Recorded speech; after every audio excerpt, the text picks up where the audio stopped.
Hello and welcome back to another video on RPA testing. In this video, we'll explore how to add test data to an existing test case and convert it into a data-driven test case. Before creating a data-driven test case, let's understand why we need it. Testing requires us to work with large datasets to verify the workflow execution and cover corner cases. So, instead of creating multiple test cases for each data set, we can add data variations to the test cases within our project. Data-driven testing enables us to test the RPA workflows and applications to ensure that the automation can work in multiple scenarios. When you set up data sources for your data variation, you have the flexibility to select from multiple options. For example, it may be from existing data or from test data queues, etc. In this video, we'll use an Excel file as our data source. Let's begin. For our demo, we'll be using the WI5 workitems.xaml workflow, located in the Acme System 1 project folder. Please note that we've already created a test case for this workflow. Let's now navigate to the test case that we've already created. Go to the Test Cases folder and open the test case associated with the WI5 workitems workflow file. Let's open it. As you've also seen in the previous videos of this course, these are the three major containers, namely given, when, and then.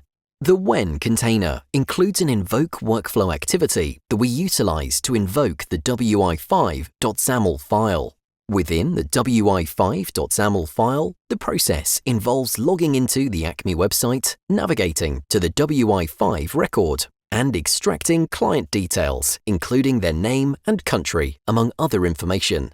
Subsequently, the client security hash code is retrieved from the SHA1 website. This retrieved data is then used to update the corresponding record within Acme, ultimately marking the transaction as completed. The purpose of our test case is to verify whether the expected outcome of the WI5.xaml workflow is aligned with the status field in the Acme System 1 for the WI5 record. Before running the file, let's take a look at the arguments. Here we have two arguments: WIID, which is the work item ID, and the status. The WIID contains the ID of the records for which our robot is going to navigate, generate the client security hash code, and mark the transaction status as completed. This status contains the expected outcome value. Okay, now let's run the file. The test case started executing. The robot logs into the Acme website, navigated to the mentioned work time ID, generated the security hash code. It's now updating the work item and changing the status to completed. Once the update is completed, the robot will log back into the system and verify whether the update has been successfully executed or not. Here we can see the status as completed. Great! Let's go to the output panel and verify whether the test case has passed or failed. Here, the text, which is highlighted in green, indicating that the test case has passed with the expected outcome. Next, in a similar manner, if we need to perform another check on a different work item ID of type WI5, we'll have to adjust the argument again and evaluate whether the status is completed or not. Moreover, if we have 100 items, we may find ourselves repeating this process 100 times. However, relying solely on this approach might not be the most optimal solution. Given this context, what other options do we have? We can choose to associate this test case with a data source. To achieve this, we need to convert it into a data-driven test case.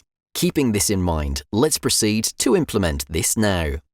Navigate to the project panel, find the test case, and right-click on it. Here, you'll find the option Add Test Data. Next, choose a data source from the multiple options available. In our case, we'll select the File option. Then, select the Excel file by browsing through the Test Data field. Also, within this Excel file, only one sheet is available with two different columns: WIID and status. Here, the status is the expected outcome value, so it should be completed when we relog into the Acme website and check the status for the associate work item. OK, now let's import two of them. Notice that the logo of the test case changes as the Excel file gets imported. Also, at the top, a message stating that data successfully imported into the test case is displayed. Now, if we look at the arguments, these will remain the same as the name of the column sheet. OK, all set. Now to run this, let's open the Test Explorer panel. Look for Data-Driven Test Case. Let's expand the test case and see that both the data variations appeared under the test case. Now, we can either choose to run both the data variants together or run them individually by right-clicking on each of them individually. Let's select and run both together. It started executing and it'll open the login page of Acme Portal. It navigates to the work item ID of type WI5, generates the security hashcode, updates the hashcode in the comments section, and marks the status as completed. Next, we'll go back again to make sure that the status is completed for that particular work item. The automation will perform the same set of actions for the next work item in the sequence. Once it completes the tasks and validations for the current work item, it'll move on to the subsequent work item without any variations or changes in the process. This allows the automation to handle multiple work items efficiently and consistently. Awesome! So, this serves as an example of verifying two data variants. However, it's important to note that the Excel file can contain numerous other data variants as well. Further, what if we want to modify the Excel file and change the variation file again? All we need to do is update the test case to reflect the latest data variations in the test case. We can do this by choosing the Update Test Data option. Here, we can again select the file and browse for the latest file after doing the changes. To remove the test data, simply choose the Remove Test Data option. And this concludes this demonstration. As a quick recap, we've learned how to add test data to an existing test case and convert it into a data-driven test case. Can you create your own data-driven test case using a static Excel file? Great! Thanks for watching, and we'll see you next time.